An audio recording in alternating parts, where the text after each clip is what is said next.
Dari Jalan KS Tugu nomor 10 Palembang, Suara Pendidikan Sumsel, milik kita semua. Assalamualaikum warahmatullahi wabarakatuh, salam sejahtera untuk sahabat pendidikan dimanapun berada. Jumpa kembali di Bincang Pendidikan bersama saya Nela Ardelia, dan saat ini kita telah kehadiran bersama dengan kita ada Mbak Ratu Monalisa sebagai penanggung jawab aplikasi di Pusdatin Kemdikbudristek. Selamat siang Mbak. Selamat siang. Gimana Mbak kabarnya hari ini? Alhamdulillah baik. Alhamdulillah baik. Semoga Mbak senantiasa sehat dan bahagia. Amin. Semoga kita semua juga sama ya. Amin. Nah Mbak, sekarang ini kan sedang dilaksanakan sosialisasi bak banti dalam rangka Security Awareness 2024 di UPTD BTIKP, Dinas Pendidikan Provinsi Sumatera Selatan, dan yang melakukan sosialisasi ini ada salah satunya Mbak dari Pusdatin. Sebenarnya kenapa sih Mbak harus diadakan sosialisasi ini ke daerah-daerah? Ya baik, Pusdatin sebagai salah satu unit kerja di lingkungan kementerian ya, khususnya Kemdikbudristek, ini mempunyai fungsi dan tugasnya dalam security awareness di lingkungan insan pendidikan khususnya. Nah, hal ini juga sesuai dengan Perpres SPBE, kemudian ada Permendikbudristek terkait dengan SPBE juga, dan ada namanya Persesjen Sistem Manajemen Keamanan Informasi gitu ya. Dalam hal ini salah satu program kerjanya dari SMKI tersebut adalah edukasi keamanan cyber. Jadi kita melakukan sosialisasi ke daerah, kemudian kita juga ada campaign melalui media sosial, terus kita juga melakukan webinar gitu. Oh, berarti ada yang offline sosialisasi, ada juga yang online-nya dari online campaign itu Mbak ya. Terus selain itu apa aja sih Mbak program dari SMKI ini?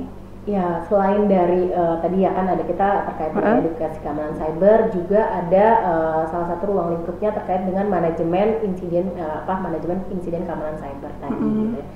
Jadi di sini kita juga membentuk CISER, Computer Cyber Independent Team Response gitu ya, CISER gitu kan ya. Jadi nanti ada timnya, di mana ada tim tanggap respon insiden lah istilahnya gitu ya. Jadi di Pusdatin sendiri ada dan juga ada kita mengajak perguruan tinggi, baik perguruan tinggi negeri dan swasta gitu, membentuk CISER tersebut gitu. Nah, untuk CISER ini berarti yang bisa melaporkan insiden keamanan tuh siapa aja sih Mbak? Dan biasanya laporan yang bisa diterima itu apa aja nih? Iya, jadi kalau misalnya untuk siapa aja sih yang boleh melapor gitu ya, apakah ke Kemendikbud atau ke Pusdatin seperti itu ya. Jadi ke tim CISER ini gitu, Edu CISER sih kalau di kita ya. Jadi siapapun boleh ya, masyarakat umum, baik itu peserta didik maupun pendidik itu boleh gitu. Jadi mengirimkannya baik melalui Instagram, Edu CISER, ataupun melalui kanal WhatsApp dan juga melalui email gitu ya. Jadi nanti di sana bisa melaporkan insiden cyber apa sih yang terjadi gitu. Tapi ini memang laporan-laporan ini biasanya yang ada di bawah domain Kemdikbudristek gitu ya, kemdikbud.go.id. Jadi nanti mereka melaporkan dan nanti kita validasi atau kita confirm lagi ke pemilik layanan di unit kerja Kemdikbudristek seperti itu. Untuk yang laporannya ini tuh cuma terbatas di lingkup pendidikan aja atau masyarakat umum juga boleh Mbak? Boleh siapa aja kan boleh. Oke, berarti semuanya bisa ya, nggak terbatas di lingkungan pendidikan aja. Selain itu kasus yang pernah dilaporin tuh apa aja Mbak biasanya yang banyak? Ya, kalau kasus laporan untuk domain Kemdikbud ya, khususnya sih lebih banyak web defacement sih. Selain itu, selain dari web defacement juga memang ada juga SQL injection, terus kemudian mungkin ada phishing juga, ada laporan dari file-file dan umumnya sih seperti itu sih yang laporan yang ada ya. Ini emang sering banget sih, kadang kita dapat WhatsApp undangan pernikahan, taunya itu kayak phishing gitu. Iya, ada ini file itu Mbak, file yang APK gitu ya, kalau kita buka atau download mungkin ada virusnya seperti itu. Berarti ini boleh dilaporin juga berarti? Iya, silakan sih. Tapi tadi ya lebih ke kalau misalnya untuk CISER sendiri sih baiknya yang di bawah domain Kemdikbud sih gitu. Oh ya, di domain Kemdikbud. Terus untuk output yang diharapkan nih Mbak melalui sosialisasi ini apa sih? Nah, dengan maraknya digitalisasi ya, transformasi digital yang ada saat ini gitu ya, otomatis kan kita harus lebih aware ya, kita harus lebih peduli atau kita lebih mempersiapkan diri mencegah serangan-serangan cyber yang ada gitu, atau bahkan juga kita bisa menanggulangi nih kalau kita ada insiden cyber yang terjadi gitu sih, baiknya sih seperti itu. Jadi memang diharapkan juga dengan adanya sosialisasi ini aware terhadap insiden cyber tersebut, ya lebih seperti itu sih. Jadi lebih sadar lagi lah, lebih meningkat lah kesadaran itu Mbak ya. Terus kalau tadi kan Mbak bahas tentang kesadaran keamanan. Nah selain dari kesadaran keamanan ini, di sosialisasi ini ada materi lain nggak sih Mbak yang dibahas juga? Spesifiknya memang security awareness ya, jadi memang kita juga belajar apa aja sih insiden-insiden cyber yang ada gitu ya, dan gimana kita mengetahui atau mungkin mencegah dan menanggulanginya gitu ya. Karena memang selain itu kita ada sosialisasi bug bounty, kita ada event tahunan nih Mbak ya, ini tahun ketiga kita di tahun 2024, sebelumnya ada 2022 dan 2023 gitu.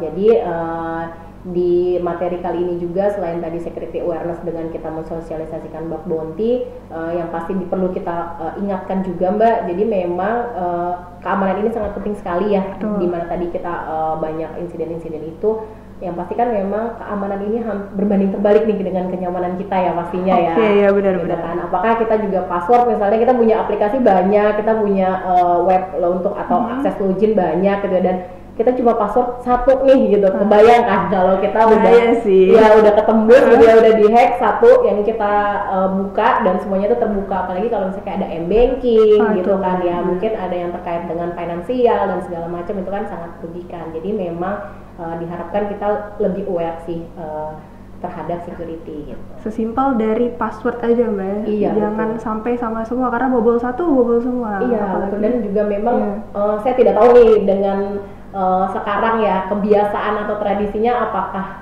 dapat diganti secara berkala. Kan kalau untuk saran-saran security awareness kita kan pastinya diganti secara berkala nih, tetapi apakah itu dilakukan atau itu hanya saking banyaknya aplikasi, kalau kita ganti kayaknya remember password deh, lupa atau ini gitu, jangan sampai terjadi seperti itu sih. Itu bagusnya berapa kali gitu Mbak, dalam hitungan bulan atau gimana Mbak? Iya, baiknya sih paling tidak minimal 3 bulan sekali. 3 bulan sekali, kalau bisa ganti password. Iya. Oke, kalau tadi udah disinggung bug bounty dan itu event tahunan dan udah tahun ketiga. Sebenarnya apa sih Mbak bug bounty ini? Kalau bug bounty ini kita kalau misalnya yang udah ya, kita ini ada pencarian celah keamanan.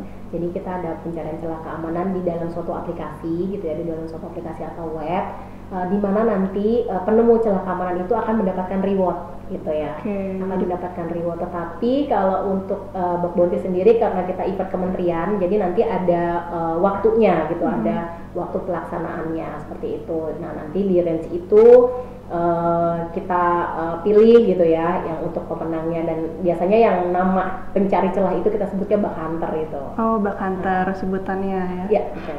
Jadi website itu nanti dicari celahnya sama bug hunter itu apa nggak bakal mengganggu Mbak untuk dari websitenya sendiri, atau bakal di cloning dulu?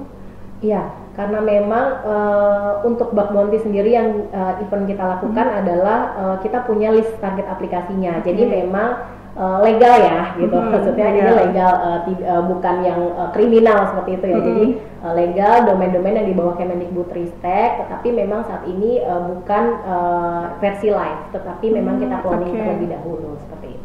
Jadi yang ada itu di cloning dulu supaya nggak mengganggu di live-nya Mbak ya. Baru nanti bug hunter tugasnya nyari bug di situ. Iya. Oke, ini menarik sih. Terus kalau untuk persyaratan untuk mendaftar tuh apa aja sih Mbak? Ya, salah satu syarat pentingnya pasti warga negara Indonesia ya. WNI. Kemudian WNI yang berdomisili juga di Indonesia. Kemudian beberapa sih banyak syaratnya, nanti mungkin ada dicek juga ya di Instagram lebih jelasnya gitu. Tapi yang kedua, terus kemudian yang pasti statusnya masih aktif sebagai peserta didik itu, baik siswa mahasiswa ataupun sebagai pendidik, dosen dan guru. Jadi masih aktif di sini dalam artiannya di dalam Dapodik ataupun PDDikti ya, data di data pokok pendidikan untuk guru dan guru dan siswa, dan di PD Dikti di pangkalan data Dikti itu untuk dosen dan mahasiswa seperti itu. Jadi yang masih aktif, kalau yang barusan aja wisuda udah nggak boleh lagi berarti Mbak? Selagi statusnya nanti update statusnya yang di Dapodik dan PD Dikti sih. Di situ berarti. Ya, nanti kita ceknya berdasarkan data itu langsung sinkronnya. Oke. Untuk mekanisme pelaksanaannya gimana Mbak? Nah, mekanisme pelaksanaannya sendiri tadi kita memang ada pendaftarannya terlebih dahulu. Di pendaftaran itu di tanggal 6 Mei ini, jadi lagi buka ya sekarang ya. Lagi berlangsung pendaftaran dari 6 Mei sampai dengan 25 Mei. Kemudian kita seleksi administrasi dulu ya, kita seleksi administrasi, kemudian juga jika lulus administrasi atau tidaknya nanti diinfokan melalui email. Itu nanti kita ada proses tadi pencarian celahnya itu di 1 bulan. 1 bulan itu di tanggal 3 Juni sampai dengan 3 Juli tersebut. Itu untuk administrasinya? Oh bukan, jadi jeda dari 25 kan ke 3 Juni. Nah nanti setelah ada menerima menerima email verifikasinya, notifikasi diterima atau lulus seleksi atau tidak, maka dia mengikuti bug hunter tadi, mengikuti bug bounty tadi itu dari 1 bulan itu. Waktunya sampai 3 Juli itu. Selama waktu tersebut gitu. Berarti cukup panjang juga sebenarnya waktunya, 1 bulan. Betul, Mbak. Oke, untuk mungkin penilaiannya atau penjuriannya itu gimana Mbak? Jadi kalau untuk mekanisme penilaian sendiri kita punya 2 tahap ya. Yang pertama ada di tahap penyisihan, kemudian ada di tahap final. Nah di tahap penyisihan sendiri peserta kan memberikan laporan-laporan ya. Jadi ada maksimal laporan yang dapat diberikan ke kita gitu kan. Nah itu kita ada dua aspek. Yang pertama aspek teknisnya. Tadi aspek teknisnya dari sisi teknik penyerangannya kita menggunakan UAPS Top 10 2021. Harus yang itu ya, berdasarkan UAPS Top 10 2021. Kemudian ada aspek laporan dengan format yang sudah ditentukan oleh kita. Jadi mengikuti bentuk formatnya tersebut. Kemudian yang kedua ada tahap final. Setelah tahap penyisian tersebut nanti kan kita pilih ya dari berapa semua pendaftar dan semua peserta bug bounty, nanti kita pilih dari juri gitu ya, mana saja yang masuk tahap nominasi ya, untuk nominasi pemenang gitu kan. Nah nanti di tahap tersebut nanti kita ada wawancara. Di dalam wawancara itu nanti ada pengujiannya seperti apa gitu kan, terus apakah dari bentuk keaslian dan lainnya dilihat di situ. Berarti tadi udah dikasih waktu 1 bulan, terus muncullah nama-nama yang masuk nominasi, baru lanjut ke final. Betul.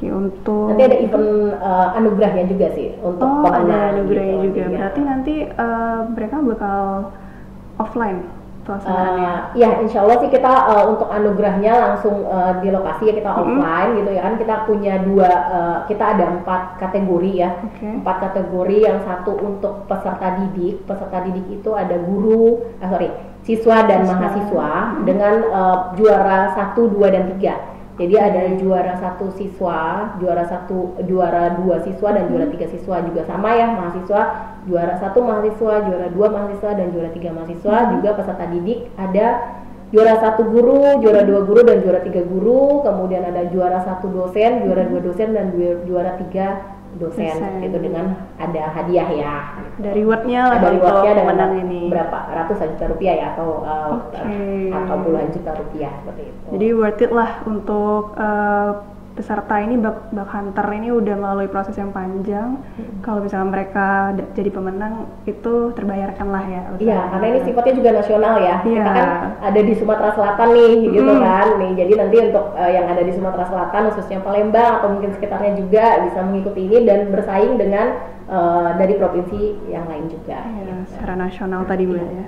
Untuk cara daftarnya nih Mbak, gimana? Ya, cara daftarnya kita ada di amanbersama.kemdikbud.go.id. Nanti Bapak Ibu semua, adik-adik, kakak-kakak semua ya bisa lihat ya di sini ya, amanbersama.kemdikbud.go.id seperti itu. Oke, di amanbersama.kemdikbud.go.id. Iya. Nah, terus kalau misalkan nih Mbak, selama proses kita pendaftaran dulu ya. Untuk pendaftaran itu ada kendala, apakah bisa melapor gitu Mbak?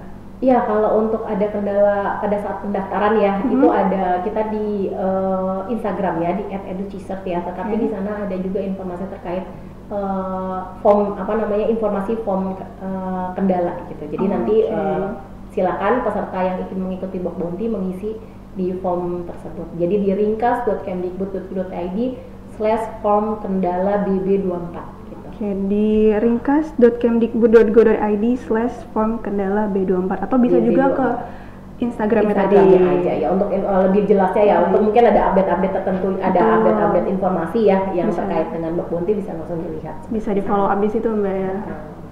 Terus ini terakhir nih Mbak, untuk bug hunter, future bug hunters nih Mbak, ada pesan-pesan khusus nggak nih? Ya nih untuk terutama kayaknya generasi muda ya saat ini ya, apalagi siswa dan mahasiswa juga ya yang lagi sedang apa ya istilahnya hot-hotnya untuk bereksperimen atau mungkin ingin mengeksplor gitu ya, juga siswa dan guru gitu, dosen gitu kan, mahasiswa mengikuti event ini, jadi sama-sama lah ya kita bersinergi ya untuk kebaikan di ruang cyber sendiri gitu kan, dan juga peduli terhadap lingkungan kita sekitar, khususnya ini di lingkungan pendidikan kita. Jadi dengan mengikuti ini juga berpengalaman dan semakin mengasah nih kemampuannya ya. Semoga nih khususnya ya kita di Sumsel ini di Palembang ada pemenangnya nih nanti nih keluar ya di BB tahun 2024. Tahun ini ada dari Sumsel juga. Kita berharap ya, amin ya rabbal alamin. Jadi sahabat pendidikan, untuk yang mau ikut bug hunter, Box Bounty dan pengen jadi bug hunter, terutama untuk siswa, mahasiswa, guru, dan dosen di Sumsel, itu langsung aja mendaftar di aman.bersama.kemdikbud.go.id, dan semoga dari Sumsel ada perwakilan yang bisa hadir mendatangi malam penganugerahan tadi Mbak ya, jadi pemenangnya. Kita harapkan ya. Baik Mbak, terima kasih atas waktunya. Terima kasih udah tadi sharing-sharing sama kita di sini. Dan sahabat pendidikan, demikianlah tadi bincang pendidikan kita bersama Mbak Ratu Monalisa dari Posdatin. Saya Nela Ardelia mengucapkan terima kasih dan mohon maaf apabila kata yang salah. Baiklah, sahabat pendidikan, demikian bincang pendidikan kita hari ini. Wassalamualaikum warahmatullahi wabarakatuh. Saudara pendidikan Sumsel, milik kita semua.